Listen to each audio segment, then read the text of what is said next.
নমস্কার বন্ধুরা, আমার রান্নাঘরে চলে এসেছি নতুন একটা রেসিপি নিয়ে, যেটা কিনা পমফ্রেট মাছের কারি। সবার প্রথমে মাছগুলোকে ভালো করে পরিষ্কার করে কেটে নিয়েছি। আর মাছের যে গাটা আছে না, ওটা ছুরি দিয়ে একটুখানি কেটে দেব, যাতে করে সমস্ত মশলাগুলো মাছের ভেতরে ঢুকে যায়। এইভাবে কেটে নিয়েছি। এবারে মাছের গায়ে কিছু মশলা মাখিয়ে নেব। দিয়ে দেবো পরিমাণ মতো লবণ, হলুদ গুঁড়ো দিয়ে দেবো, দিয়ে দেবো লঙ্কার গুঁড়ো, আর দিয়ে দেবো সর্ষের তেল আর একটু পাতিলেবুর রস।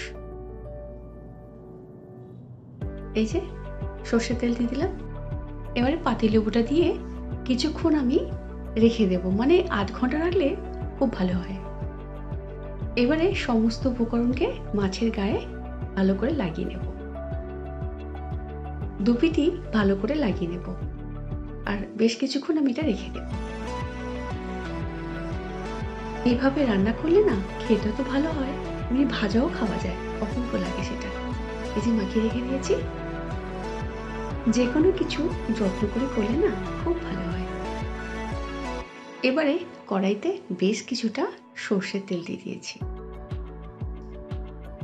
এবারে মাছগুলোকে ডুবো তেলে ভেজে নেব। আমি না একটা একটা করে ভাজছি, কেননা মাছগুলো তো খুব বড়, একটু একটু একটা একটা করে ভাজলে না ভালো হবে। বেশি কিন্তু ভাজবো না, একেবারে হালকা করে ভেজে নেব। আর এই মাছ তো খুব নরম, হালকা করে ভাজলে খেতে ভালো লাগবে।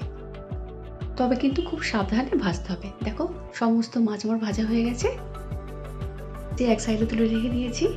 এবারে কড়াইতে যে সর্ষের তেলটা ছিল তার মধ্যে দিয়ে দিলাম জিরে, আর আগে থেকে আমি পেঁয়াজ আর রসুনটা ভালো করে বেটে রেখে দিয়েছিলাম, সেটা এর মধ্যে দিয়ে দেব।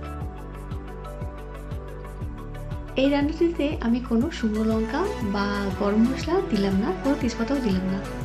এই রান্না অপূর্ব স্বাদ এনে দেবে পমফ্রেট মাছের স্বাদটাই। পেঁয়াজ আর রসুনকে ভালো করে ভেজে নেব সামান্য লবণ দিয়ে। এবারে সমস্ত কিছুকে ভালো করে কষিয়ে নেব। কষানো হয়ে গেছে, দিয়ে দিলাম আদা বাটা।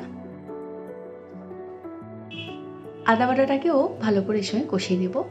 কষানো হয়ে গেছে, দিয়ে দিলাম ছোটো করে কাটা টমেটো আর কয়েকটা চেরা কাঁচা লঙ্কা। মাছের গায়ে লঙ্কার গুঁড়ো দিয়েছিলাম, আর লঙ্কা গুঁড়ো দেবো না, কাঁচা লঙ্কা দিয়ে করে নেব। এবারে কয়েকটা মশলা দিয়ে দেবো। দিয়ে দিলাম পরিমাণ মতো ধনে গুঁড়ো, একটু জিরে গুঁড়ো, আর একটু কাশ্মীরি লাল লঙ্কার গুঁড়ো, আর একটু হলুদ, আর সামান্য লবণ দিয়ে দেবো। যেহেতু আগে লবণটা দিয়েছিলাম, সেই জন্য পরিমাণ মতো আমি লবণটা দিলাম। এবার দিয়ে দেবো গরম জল। গরম জলটা এখন আমি সামান্য দিলাম, যাতে করে মশলাগুলো পুড়ে না যায়, সেজন্য আমি মশলাটাকে দিয়ে আর জলটাকে দিয়ে আর কষিয়ে নেব। যখন তেল ছাড়বে তখন দিয়ে দেবো ফাইনালি জল। এই যে তেল ছাড়তে শুরু করে দিয়েছে, এইবারে দিয়ে দেবো ফাইনালি জল। জলটা একটু বেশি দিতে হবে, কেননা 4টে মাছ তো, আর মাছগুলো একটু বড় বড়, যাতে করে মাছগুলো সমস্ত ডুবে যায় আর একটু ফুটে উঠবে, সমস্ত কিছু মশলাগুলো ওর মধ্যে ঢুকে যাবে।